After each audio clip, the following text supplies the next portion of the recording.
Assalamualaikum warahmatullahi wabarakatuh.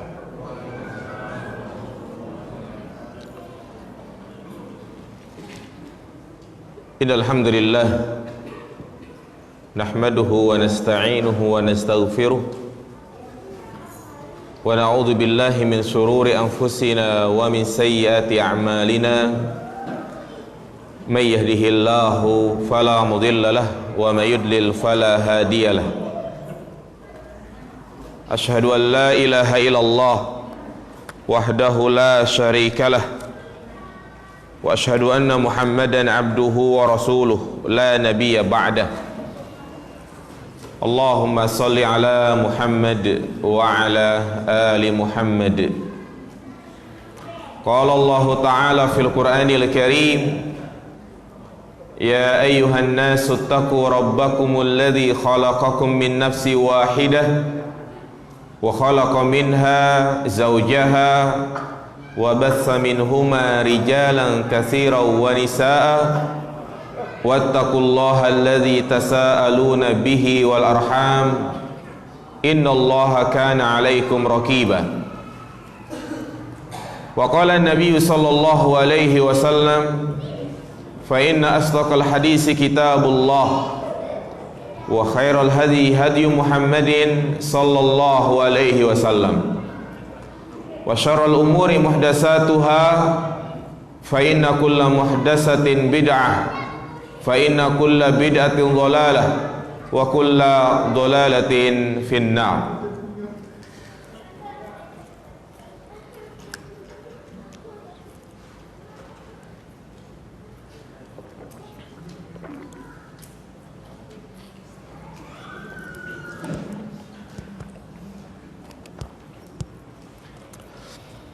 Ayyuhal ikhwah rahimani wa rahimakumullah. Alhamdulillah, kembali kita dipertemukan oleh Allah Subhanahu wa taala di majlis yang mulia ini dalam rangka untuk memperkuat dan memperkokoh keimanan, karena inilah merupakan salah satu cara agar iman kita terus bertambah. Sebagaimana menurut akidah Ahlus Sunnah wal Jamaah, bahwasanya al-iman yazidu wa yankus. Iman itu bertambah dan berkurang. Yazidu bi ta'atir rahman wa yankusu bi ta'atis syaitan.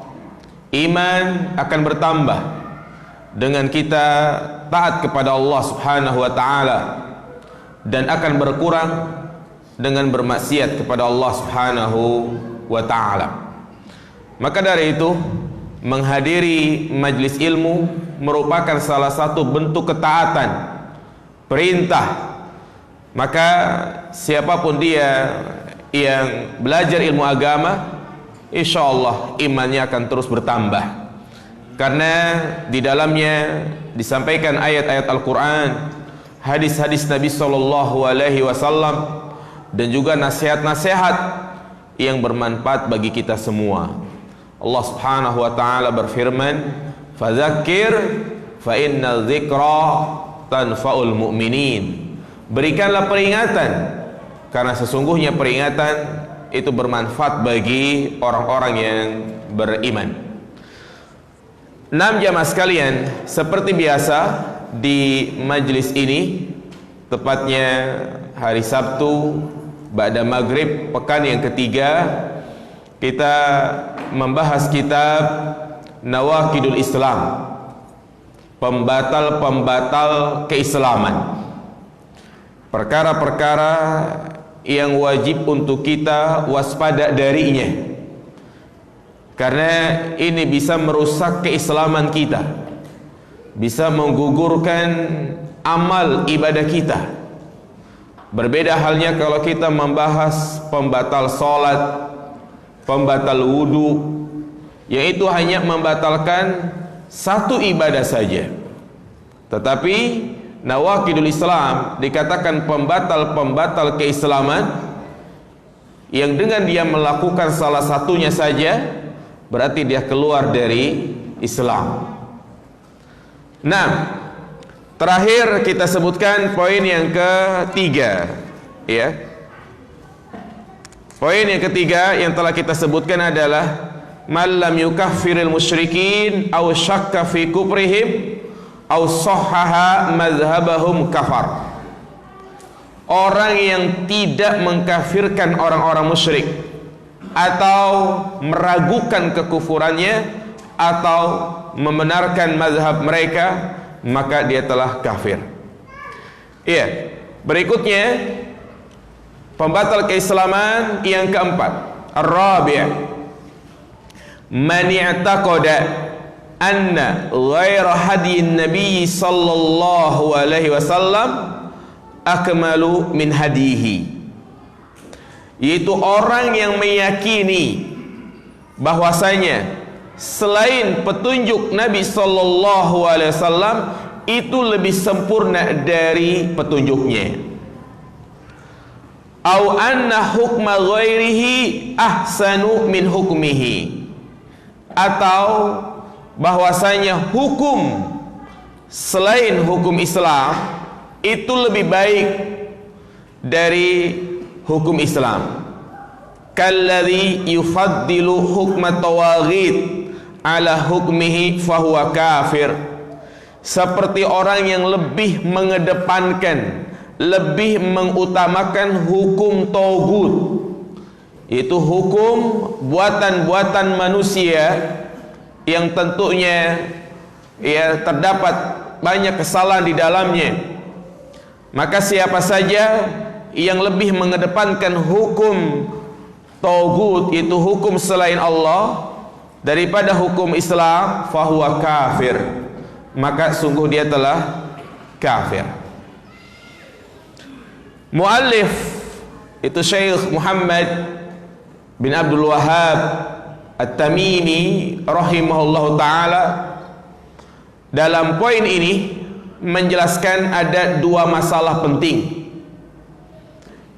yang itu bisa membatalkan keislaman seseorang.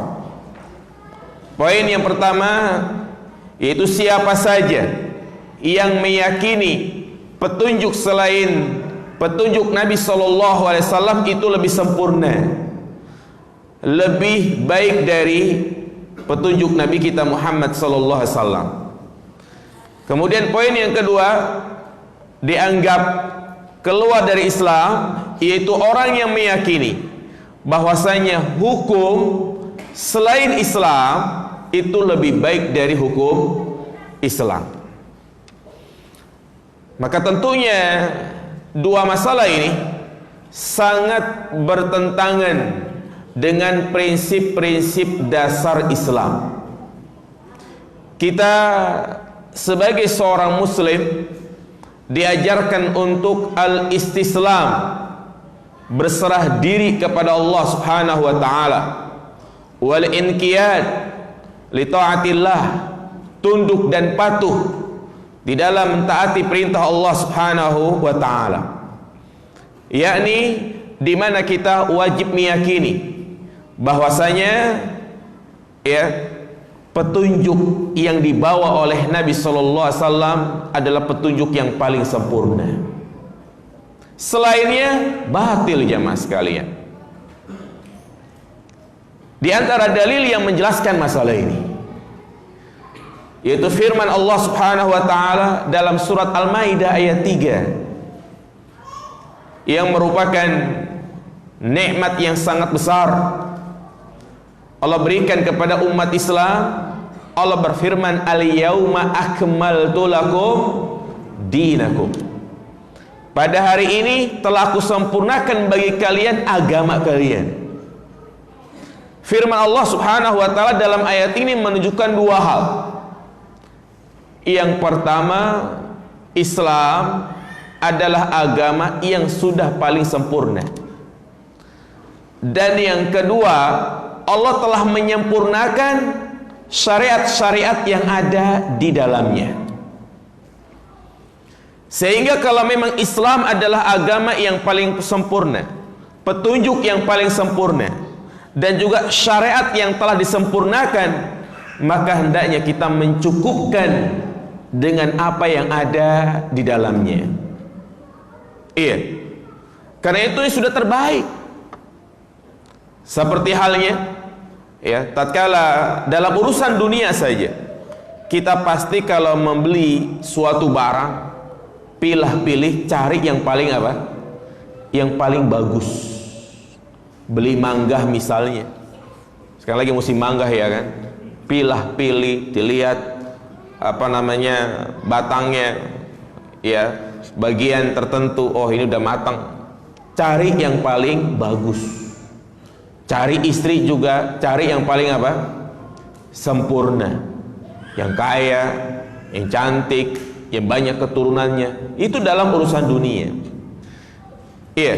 Nah, demikian pula dalam urusan beragama, dalam urusan ibadah.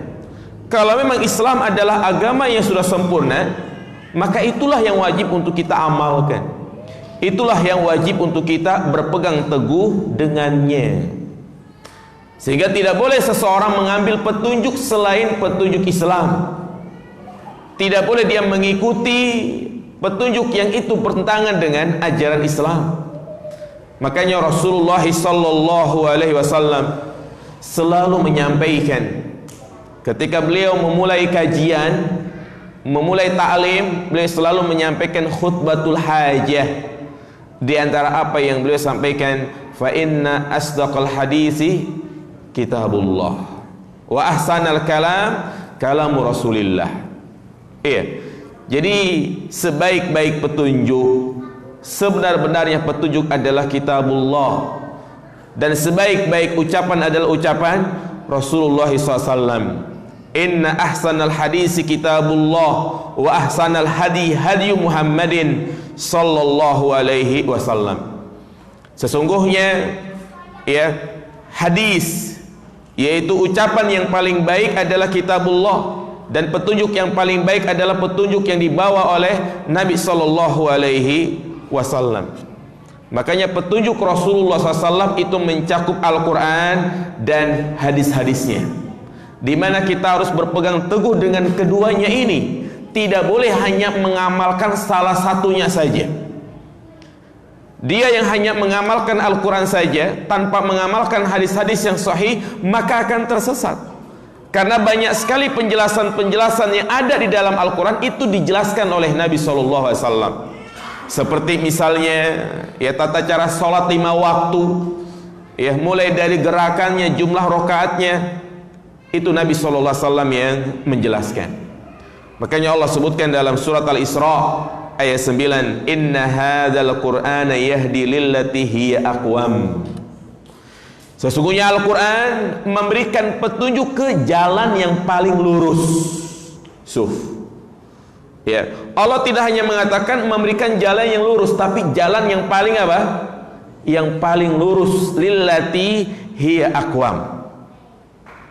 Maka dari sinilah jamaah sekalian, orang yang meyakini bahwa petunjuk selain petunjuk Nabi SAW itu lebih baik, kafir. Sepakat para ulama. Iya. Baik itu berkaitan tentang masalah akidah, ibadah, dakwah, politik, rumah tangga, dan yang lainnya. Ya. Terkadang kita dalam mendidik anak misalnya, yang dia idolakan adalah orang-orang barat. Bagaimana, ya, cara mendidik anak. Padahal subhanallah, kalau kita baca kitab-kitab para ulama, sangat jelas bagaimana paparan Islam tentang tata cara mendidik anak. Sebagai bukti misalnya, ya, kita disuruh untuk menyuruh mereka mengerjakan sholat tatkala mereka berusia berapa tahun? 7 tahun. Ini diajarkan di dalam Islam. Iya. Demikian pula dalam berumah tangga, Islam sudah mengajarkan secara sempurna. Kadang kita lebih memilih buku-buku yang lain, ya, lebih memilih cerita-cerita ataupun kisah-kisah rumah tangga orang lain. Cukup bagi kita melihat dan mencontoh bagaimana keluarga Nabi sallallahu alaihi wasallam. Sampai-sampai Rasulullah memiliki 9 istri. Ini bertujuan agar kita bisa mengambil pelajaran apa yang dilakukan oleh Nabi SAW di rumah, sehingga Nabi mengatakan khairukum khairukum li ahli wa ana khairukum li ahli. Sebaik-baik kalian adalah orang yang paling baik dengan keluarganya, dan aku adalah orang yang paling baik dengan keluargaku. Apa contoh di zaman sekarang orang yang termasuk ke dalam poin yang keempat ini, yaitu yang meyakini bahwasanya petunjuk Rasulullah petunjuk selain Rasulullah itu lebih baik, seperti adanya orang-orang munafik yang berusaha untuk menggugurkan beberapa syariat Islam yang mereka anggap itu tidak adil, tidak relevan di zaman sekarang. Seperti misalnya adanya upaya orang-orang sekuler untuk menggugurkan syariat poligami. Iya. Padahal poligami ini bagian dari syariat, bentuk keadilan Allah Subhanahu wa taala.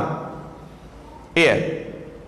Mereka yang tidak senang dengan syariat seperti ini, mereka anggap poligami merendahkan wanita Allah, berbuat zalim kepada wanita dan yang lainnya.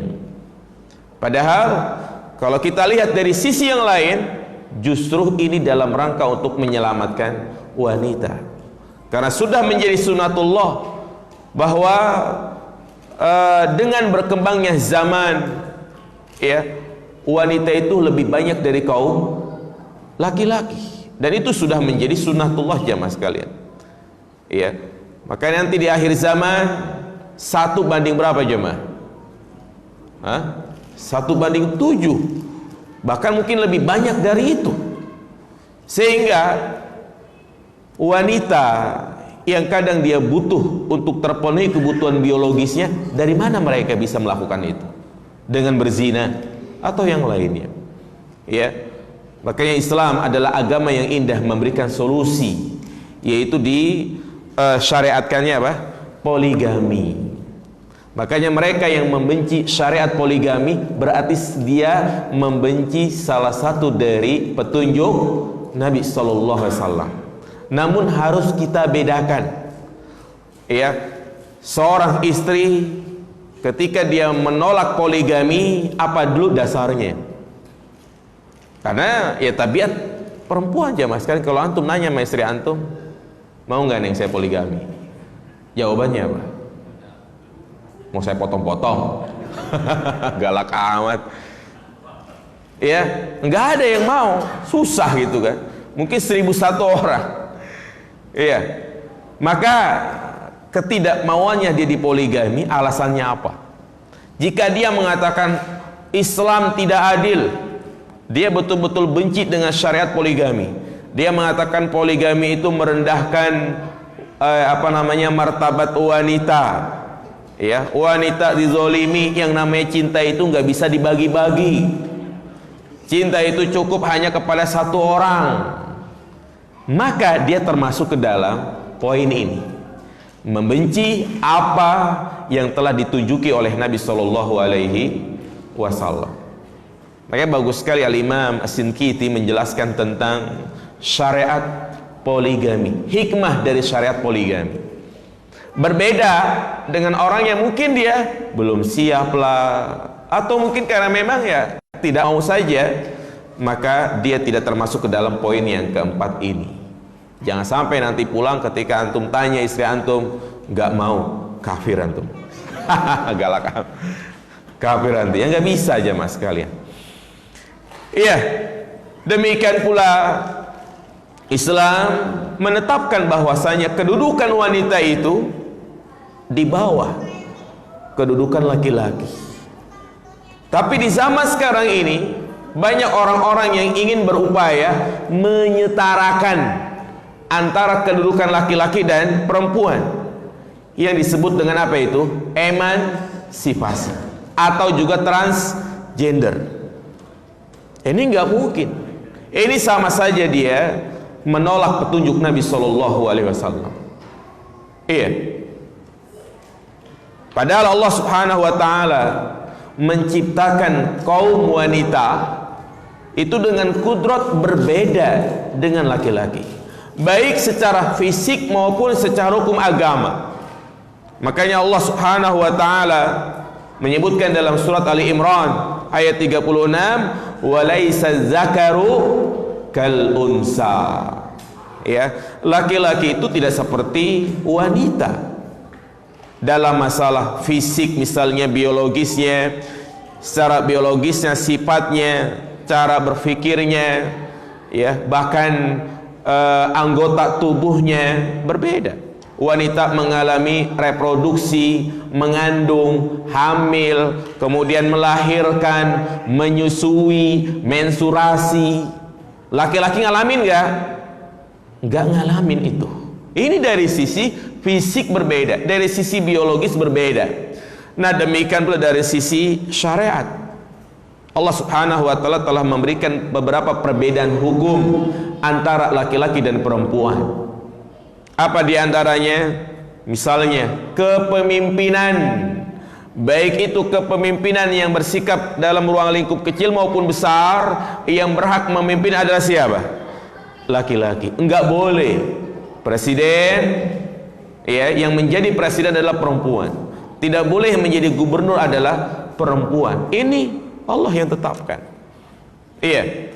Kemudian juga dari sisi kenabian dan kerasulan, ada enggak nabi rasul dari kalangan wanita?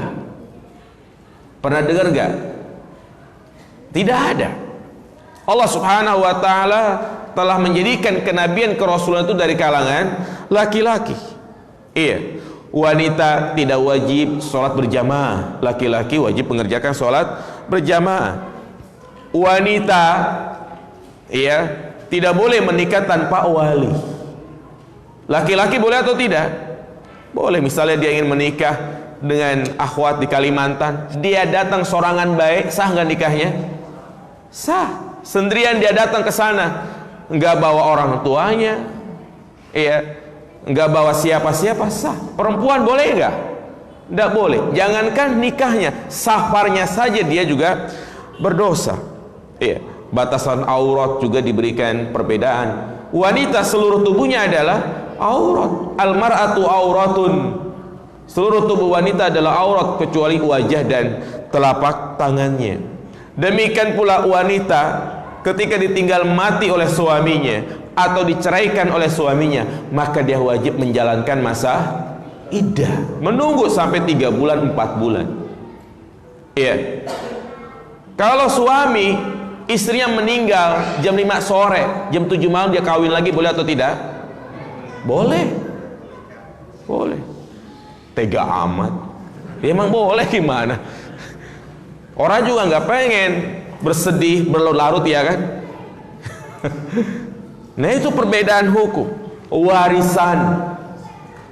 Nah, termasuk juga jamaah sekalian, orang yang membenci petunjuk Nabi SAW, yang dia mengatakan petunjuk selain Rasulullah lebih baik, yaitu mereka yang pengen dibagikan warisan sama rata. Hati-hati ini.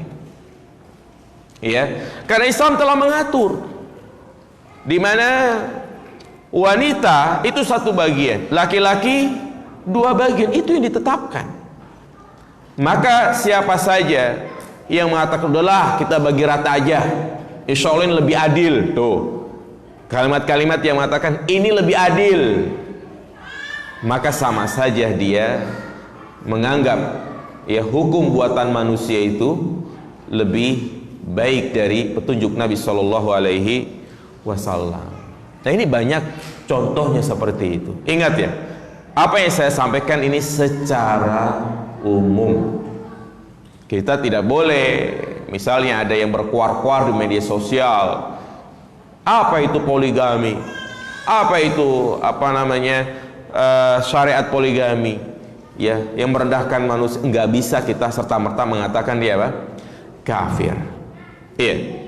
Jadi ini poin yang pertama dari pembahasan kita, yaitu man i'taqada anna ghaira hadi Nabi SAW ya akmalu min hadihi. Orang yang meyakini bahwasanya petunjuk selain Nabi itu lebih sempurna. Ya. Makanya ya petunjuk buatan manusia, nah itu kadang ada yang dirugikan. Tetapi ya semua syariat yang Allah tetapkan kepada kita itu mendatangkan masalah, tidak ada yang dirugikan. Walaupun menurut akal kita ada yang dirugikan. Itu menurut akal kita. Ya, karena akal kita sifatnya itu terbatas. Jadi ya, ini yang wajib untuk kita imani. Kemudian poin yang kedua, ya, di antara pembatal keislaman adalah orang yang meyakini anna hukma ghairihi ahsanu min hukmihi kalladhi yufaddil hukma tawagid ala hukmihi, yaitu dia meyakini hukum selain hukum Islam itu lebih baik dari hukum Islam. Seperti orang yang lebih mengutamakan hukum tauhid, hukum buatan manusia daripada hukum Allah Subhanahu wa ta'ala. Ya, ini juga menjadi satu hal yang sangat penting jamaah sekalian, di mana kita wajib mengimani dan meyakini semua hukum yang telah ditetapkan oleh Allah dan Rasulnya adalah hukum yang paling adil. Allah tegaskan di dalam surat Al-An'am ayat 115, wa tammat kalimatu rabbika sidqan wa adla, dan telah sempurna kalimat Rabbmu sidqan, jujur dalam penyampaian. Apa yang Allah kabarkan itu benar, baik itu berkaitan dengan perkara gaib, berkaitan dengan hal-hal yang akan terjadi di akhir zaman, terjadinya hari kiamat, kehidupan setelah kematian, maka itu semuanya benar, tidak ada kedustaan. Makanya siapa saja yang mengatakan bahwasanya itu hanya sekedar cerita, hanya sekedar dongeng agar manusia itu tidak menzolimi orang lain, istilahnya hanya untuk nakut-nakutin, tidak ada real dalam masalah ini, maka dia telah kafir. Ini sidqan, jujur dalam penyampaiannya. Dan Allah katakan sidqan wa adla, ya, adil dalam masalah apa jemaah sekalian? Jadi semua hukum yang Allah tetapkan adalah hukum yang paling adil. Dan keadilan di sisi Allah itu bukan keadilan seperti yang kita ketahui. Kita kan menganggap adil adalah dibagi rata, ya kan? Itu menurut kita. Berbeda dengan keadilan Allah Subhanahu wa ta'ala. Allah adalah zat maha adil. Dia menetapkan suatu hukum sesuai dengan kehendaknya, karena Allah yang lebih mengetahui apa yang akan terjadi dan hikmah di balik itu semuanya. Iya. Makanya mereka yang mengatakan hukum rajam bagi yang berzina, hukum potong tangan bagi yang mencuri, hukum bunuh bagi yang membunuh, dikatakan ini bertentangan dengan hak asasi manusia. Ya, ini sudah tidak relevan lagi di zaman sekarang kalau diterapkan. Masih banyak hukuman-hukuman yang lain untuk memberikan efek jerah, selain harus dibunuh, selain harus dipotong tangan. Maka dia telah kafir jamaah sekalian. Percuma dia sholat, percuma dia mengerjakan ibadah sunnah. Apa kata Allah Subhanahu wa ta'ala? Dzalika bi annahum karihu ma anzalallah fa ahbata a'malahum. disebabkan karena mereka membenci terhadap apa yang Allah turunkan berupa hukum-hukum, fahbatu amalahum, gugurlah, terhapuslah amal ibadahnya. Jadi percuma. Inilah orang kayak begitu munafik jamaah sekalian. Dan orang-orang yang seperti ini banyak bermunculan di zaman sekarang ini. Orang-orang liberal mulai menampakkan taring-taring mereka. Mereka berani mengoceh di media sosial dalam rangka untuk mengaburkan kebenaran. Suatu hal yang sudah betul-betul kita yakini kebenarannya dibuat kabur olehnya. Seperti baru-baru saja ada yang mengatakan bahwasanya tidak ada satupun ayat di dalam Al-Quran yang menyuruh kita untuk sholat 5 waktu. Ini jelas kalimat kufur jamaah sekalian. Iya, ini jelas kalimat kufur. Hati-hati. Dan channel-channel YouTube itu sangat banyak diisi oleh orang-orang seperti ini, yang memiliki pemahaman ateis, agnotis, liberal, sekuler, orientalis, dan yang lainnya. Makanya kita butuh kajian-kajian seperti ini yang berusaha untuk kita kembalikan kepada Al-Quran wa sunnah. Iya, hukum kisos misalnya, ini hukum yang paling adil. Allah mengatakan di dalam Al-Quran, walakum fil kisosi hayatu ya ulil albab, bagi kalian dalam hukum kisos itu terdapat kehidupan.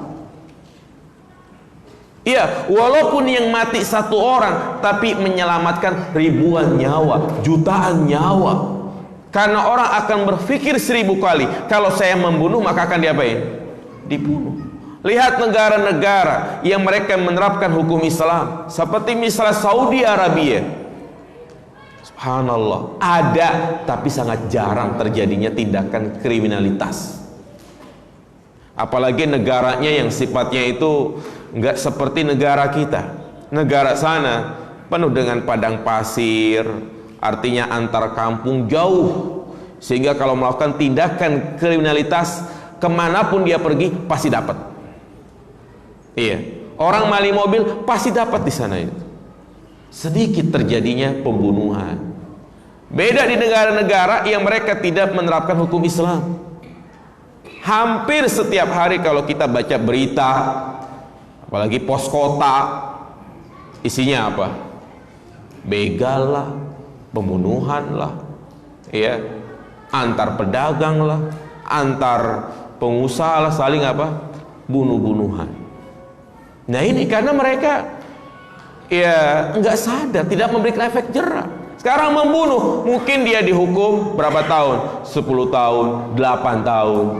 Kalau dia punya duit dibayar 2 tahun, bebas. Ngelakuin lagi. Nah itu nyata jamaah sekalian. Saya ada seorang yang saya kenal orang ini gitu kan. Nah itu dia keluar masuk penjara. Dia bunuh orang, masuk penjara, ya berapa tahun doang? 2 tahun, keluar, begitu lagi, masuk penjara lagi, keluar masuk penjara. Jadi gak kapok-kapoknya, justru dia enakan di penjara, makan gratis. Iya. Jadi subhanallah, apa yang Allah tetapkan di dalam Islam, ya, hukum rajam bagi yang berzina itu merupakan efek jerak yang sangat luar biasa. Wa tammat kalimat rabbika sidqan wa adla. Pertanyaannya, apakah orang yang tidak berhukum dengan hukum Islam serta merta dikatakan kafir? Iya, maka kita jangan salah paham nih dengan pembahasan ini. Karena ada sebagian orang mengatakan hati-hati dengan kitabnya Syekh Muhammad bin Abdul Wahab, karena ada pembahasan di poin yang keempat, barang siapa yang tidak berhukum dengan hukum Islam maka dikatakan apa? Kafir. Iya, berarti Syekh Muhammad bin Abdul Wahab dikit-dikit apa? Kafir-kafirin orang. Presiden kafir, DPR, semua anggota DPR kafir, semua anggota MPR kafir. Kenapa? Karena mereka tidak berhukum dengan hukum Islam. Ini salah kaprah dalam memahami dalil. Iya. Maka di sini kita jawab orang-orang yang suka memfitnah. Iya. Orang-orang yang suka memprovokasi, yang katanya dikit-dikit kafir mengkafirkan. Tidak seperti itu pada hakikatnya jemaah sekalian. Nah, orang yang sedikit demi dikit-dikit mengkafirkan pemerintah, dibilang polisi togut, TNI togut, itu bukan dari ajaran Nabi SAW. Ini bukan dari ajaran salaf, bukan dari ajaran Ahlus Sunnah wal Jamaah. Tapi ini adalah inti ajaran siapa? Orang-orang Khawarij, ya, yang mereka memahami firman Allah Subhanahu wa taala, wa man lam yahkum bima anzalallahu faulaika humul kafirun. Barang siapa yang tidak berhukum dengan hukum Allah maka kafir. Pantas kalau orang-orang Khawarij lah yang membunuh Utsman bin Affan, yang membunuh Ali bin Abi Thalib. Ali bin Abi Thalib terbunuh di tangan seorang yang namanya itu Muslim jamaah, Abdurrahman bin Mulzim. Abdurrahman bin Mulzim namanya Abdurrahman. Iya. Dia memahami ayat ini, wa ma lam yahkum bima anzalallahu faulaika humul kafirun, karena Ali menerima perdamaian dengan Muawiyah. Akhirnya dikatakan itu Ali berhukum dengan hukum selain hukum Al-Quran, kafir, dibunuh. Maka sebelum dia membunuh, dia sempat membacakan ayat Al-Quran, inil hukmu illa lillah, tidak ada hukum kecuali milik Allah Subhanahu wa ta'ala. Ini orang hafal Quran jamaah. Ya, makanya kita jangan mudah tertipu, ya, dengan orang yang mungkin hafalannya banyak, ibadahnya lebih rajin, tapi ternyata pemahamannya pemahaman Khawarij. Ya, maka kita jangan terlalu bangga dengan orang yang hafal Al-Quran. Bangga itu adalah orang yang hafal Al-Quran, dia tahu maknanya dan dia amalkan, dia aplikasikan dalam kehidupan sehari-hari. Ya, jangan sampai dia menghafal Al-Quran tapi maksiat jalan terus. Itu bukan suatu kebanggaan. Nah, makanya para ulama menjelaskan hukum kapan dikatakan kafir orang yang berhukum selain hukum Islam. Ini diberikan perincian. Kenapa? Karena dalil yang menyatakan masalah ini, ya, bukan hanya satu ayat saja, bahkan ada 3 ayat, ya. Wa man lam yahkum bima anzalallahu faulaika humul kafirun, wa man lam yahkum bima anzalallahu faulaika humul fasiqun, wa man lam yahkum bima anzalallahu faulaika humuz zalimun. Jadi bukan hanya satu ayat, tapi ada ayat-ayat yang lain. Maka dijelaskan oleh para ulama ahli tafsir, ya, kapan dikatakan kafir. Yang pertama adalah at-tafdil. At-tafdil yaitu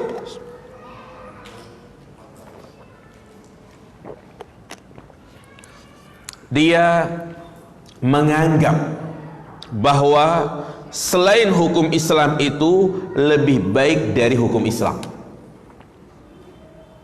Jadi dia betul-betul meyakini, hukum Islam apa, udah kuno, klasik. Ya, justru hukum-hukum yang modern seperti ini yang harus kita terapkan.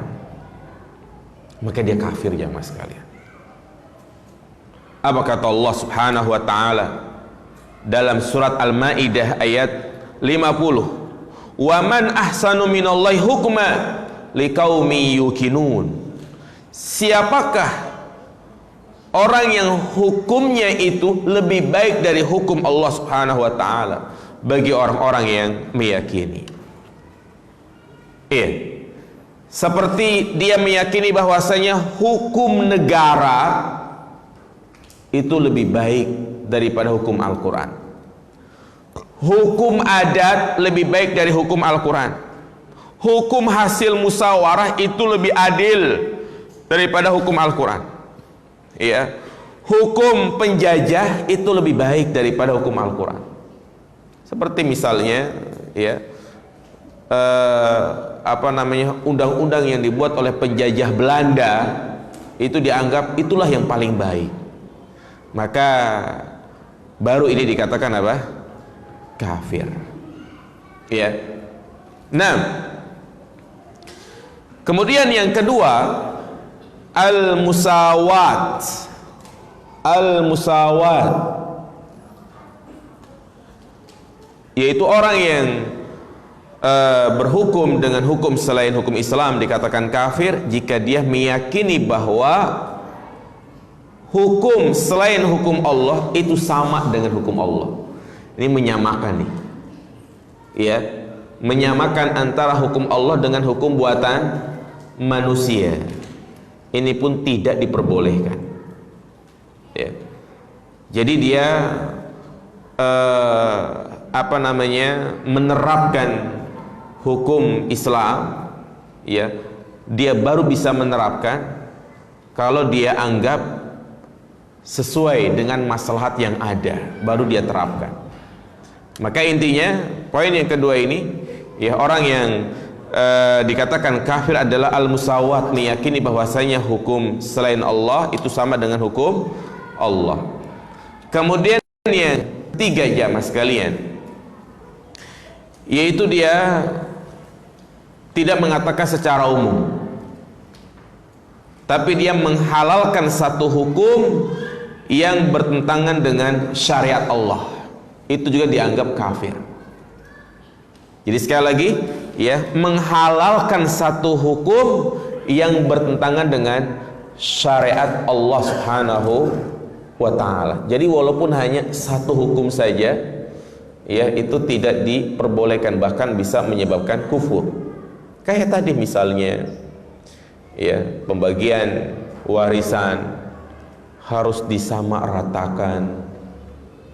Nah, ini kan berarti dia menolak satu hukum dari hukum Islam. Itu tidak boleh. Makanya bisa menyebabkan kafir. Makanya Allah Subhanahu wa ta'ala menyebutkan di dalam Al-Quran tentang perbuatan orang-orang Yahudi dalam surat At-Taubah ayat 31, ittakhadhu ahbarahum wa ruhbanahum arbaban min dunillah. Mereka menjadikan pendeta-pendeta mereka, ulama-ulama mereka sebagai arbab yang menentukan hukum selain Allah Subhanahu wa ta'ala. Iya. Jadi ini jamaah yang dirahmati Allah Subhanahu wa ta'ala, ada tiga sifat, ya. Orang yang dikatakan berhukum dengan hukum selain Islam dikatakan kafir. Yang pertama apa? At-tafdil, yaitu yang menganggap ataupun meyakini bahwasanya hukum selain Islam itu lebih baik. Yang kedua, menyamakan. Iya. Yang ketiga, menghalalkan satu hukum saja. Maka dari tiga penjelasan ini, jamaah sekalian, orang yang berhukum dengan selain hukum Allah karena mengikuti aturan. Mengikuti apa? Aturan. Seperti kadang ada usaha-usaha orang yang ingin bergabung di parlemen dalam rangka untuk mengubah undang-undang menjadi hukum Islam. Enggak bisa. Hatinya sebenarnya membenci, tapi ya gimana lagi, dia sudah berada dalam lingkaran aturan tersebut, dia tidak bisa berbuat apa-apa. Maka dia tidak dikatakan apa? Kafir. Hanya dikatakan dia telah berbuat maksiat. Ya, ini perinciannya jamaah sekalian. Jadi tidak semua orang yang berhukum selain hukum Islam dianggap kafir.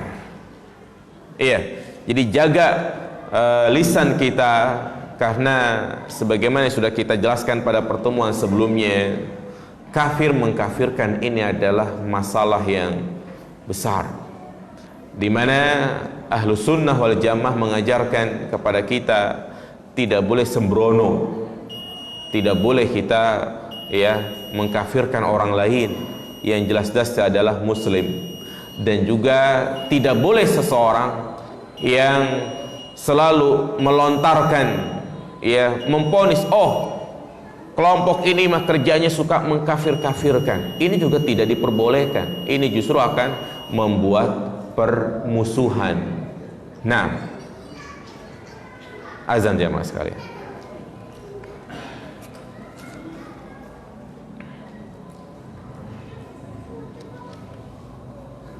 azan dulu ya, habis azan kita lanjutkan gitu. Yang ada pertanyaan mungkin silahkan ditulis. Iya, kita lanjutkan sedikit.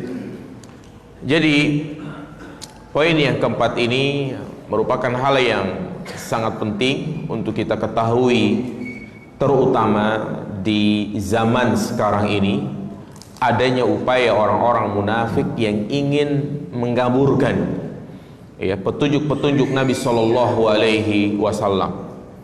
Maka sangat jelas dari ayat-ayat dan keterangan-keterangan para ulama ya bahwa termasuk pembatal keislaman yaitu orang yang meyakini bahwasanya petunjuk selain petunjuk Rasulullah itu lebih baik daripada petunjuk Allah Subhanahu wa taala. Dan yang kedua yaitu orang yang meyakini bahwasanya hukum selain hukum Islam itu lebih baik. Maka sikap kita sebagai seorang muslim jamaah sekalian, ya, setelah kita mengetahui dua hal ini adalah bentuk kekufuran, maka tidak ada jalan keselamatan kecuali kita mengikuti petunjuk Nabi Shallallahu Alaihi Wasallam. Itulah jalan keselamatan dunia dan akhirat. Iya, kunci kebahagiaan dunia dan akhirat.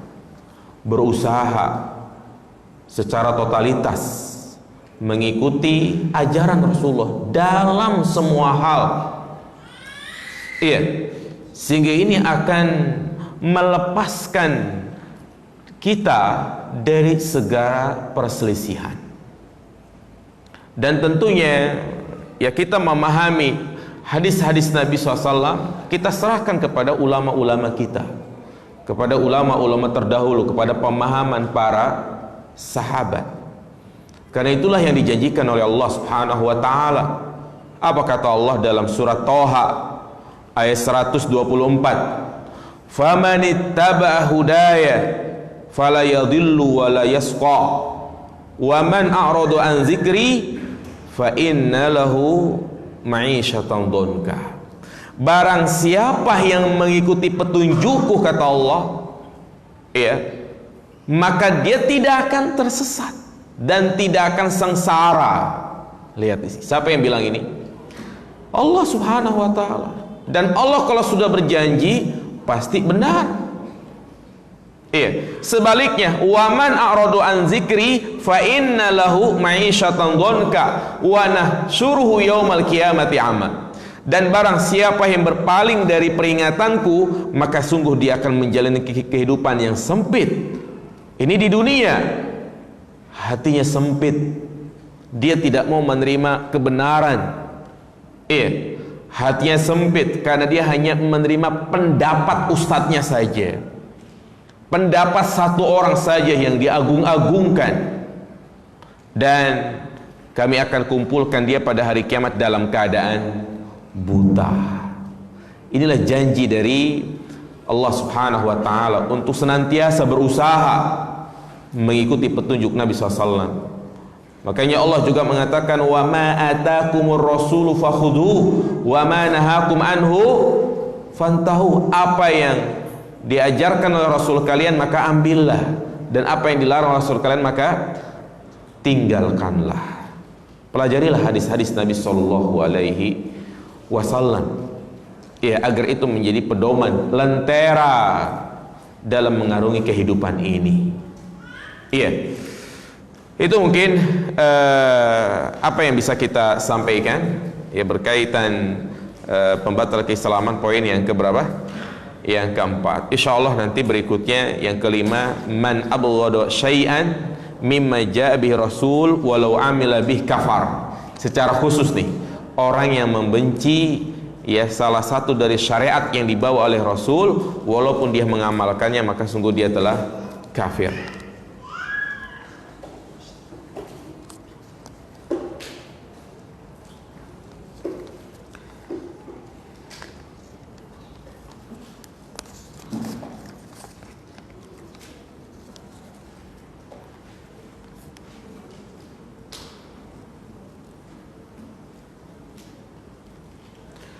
Apakah boleh sholat di masjid yang di samping tempat imamnya ada makam atau pas di arah kiblat makmum. Apabila tidak boleh, apakah lebih baik sholat sendiri di rumah karena masjid lain jauh, makamnya hanya terhalang oleh dinding?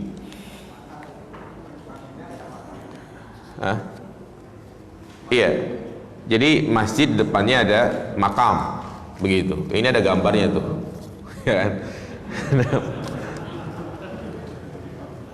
Iya, nas hadis Nabi Shallallahu Alaihi Wasallam secara tegas mengatakan, yang pertama, la'anallahu al-yahuda wan nasara ittakhadhu qubur anbiya'ihim masajida. Allah melaknat orang-orang Yahudi, orang-orang Nasrani yang menjadikan kuburan sebagai tempat ibadah. Ini menunjukkan yang pertama, nguburin itu nggak boleh di masjid, tapi namanya nguburin harus di mana? Pemakaman. Nggak boleh depan rumah, nggak boleh di teras rumah, tapi di pemakaman. Itulah yang dipraktekkan oleh Nabi, ya, menguburkan di makam Baqi'. Kemudian yang kedua, larangan menjadikan kuburan sebagai tempat ibadah. Kemudian hadis yang lain Rasulullah mengatakan, la tusolli ilal kubur, janganlah kalian sholat menghadap ke arah kuburan. Jadi ini hadis yang menjelaskan kita nggak boleh sholat di masjid yang ada kuburannya. Ya, apalagi kalau itu adalah masih tanah masjid dan masih di lingkungan masjid, seperti misalnya ini kan masjid nih, depan ada halaman, kemudian ada pagar gitu ya. Nah, kalau masih di halaman-halaman ini, maka itu tidak diperbolehkan. Pasti ketika dijelaskan seperti ini, dia langsung teringat, itu kuburan Nabi ada di mana? Dalam masjid. Nabi aja dikuburin di mana? Di masjid. Makanya karena kesalahpahaman inilah banyak orang kita kalau nguburin itu di mana? Di masjid. Maka ini tidak benar jamaah sekalian. Rasulullah justru udah mewanti-wanti jangan sampai kuburannya itu dijadikan masjid. Makanya Rasulullah mengatakan, la taj'al qabri wasanan yu'bad, jangan kau jadikan kuburanku itu sebagai tempat untuk diibadahi. Kita lihat bagaimana sejarah penguburan Nabi, ya. Jadi pada asalnya Nabi itu dikuburkan di rumah Aisyah, di kamarnya, ya, karena itu menjadi kekhususan beliau. Dan saat itu rumah Aisyah dan masjid itu terpisah. Masjid mah masjid, rumah Aisyah mah rumah Aisyah. Jadi terpisah. Ya, makanya di zaman Abu Bakar, Umar, Utsman, pokoknya di zaman Khulafaur Rasyidin, terjadinya perluasan masjid itu tidak memasukkan rumah Aisyah ke dalam bagian masjid. Baru di zaman Khalifah Marwan bin siapa saya lupa, baru ada perluasan, ternyata kuburan Nabi itu dimasukkan ke dalam masjid. Banyak yang mengingkari, di antaranya adalah Khalifah Umar bin Abdul Aziz mengingkari yang saat itu beliau belum menjadi khalifah. Tapi apa daya, ya, pemerintahan sudah melakukan hal seperti itu sehingga tidak bisa diingkari. Terjadilah seperti yang sekarang ini. Tetapi walaupun kuburannya itu ada dalam masjid, itu dibentuk dan dibangun agar orang-orang yang sholat di sana itu tidak menghadap ke kuburan Nabi. Dibentuk menjadi segitiga dan juga ditembok sekali 3. Maka ini tidak bisa menjadi dasar anjuran menguburkan di mana? Depan masjid. Jadi alangkah baiknya cari masjid yang tidak ada kuburannya. Kadang ada orang nyeletuk, Pak Ustadz, kan kuburan mah jauh nggak nempel sama kita. Iya kan? Ini pernah saya menyampaikan seperti dia mengatakan pakai logika.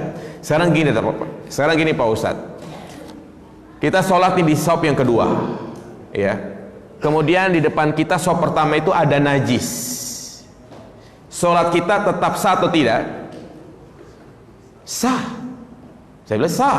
Nah, demikian pula kuburan. Kuburan kan di luar, jauh dari kita, ya. Kita kan enggak ini juga, niat kita tuh sholat bukan ke kuburan, tapi tetap kepada Allah. Lalu apa salahnya gitu? Nah, ini kalau pakai logika begini emang ya susah jemaah sekalian. Ya. Jadi itu contoh ya lebih baik cari masjid yang lain, dan insya Allah antum tinggal di Tangerang masjid banyak. ada motor juga kan. Jangan dibilang jauh, kecuali kalau tinggalnya di pegunungan kali. Nah,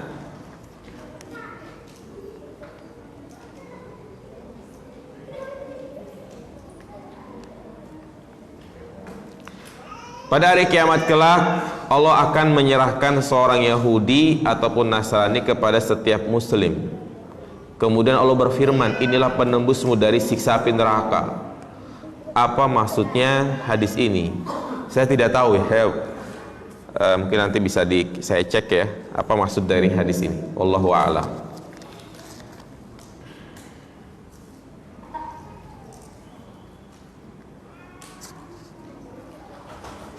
Iya, bagaimana kalau ada orang yang meyakini bahwa tarekat itu lebih benar dari ilmu syariat? Jelas ini sangat keliru jamaah sekalian. Iya, Rasulullah SAW adalah suri tauladan kita dalam segala hal, dalam ibadah terutama. Enggak perlu kita adanya tarekat-tarekat khusus, dan enggak perlu dengan adanya ritual-ritual khusus. Iya, cukup dalam beribadah kita mengikuti apa yang disampaikan oleh Nabi Shallallahu Alaihi Wasallam. Wa ma atakumur rasulu fakhudhu wa ma nahakum anhu fantahu. Allah juga mengatakan wa qala rabbukum ud'uni astajib lakum. Berdoalah kepadaku, niscaya akan aku ijabah doa kalian. Kemudian juga Nabi mengajarkan zikir-zikir khusus bagaimana kita ingin mendekatkan diri kepada Allah. Zikir pagi, zikir petang. Kemudian kita membaca Al-Quran. Itulah cara-cara yang mudah ya, daripada kita membuat cara-cara yang khusus. Ini yang terakhir,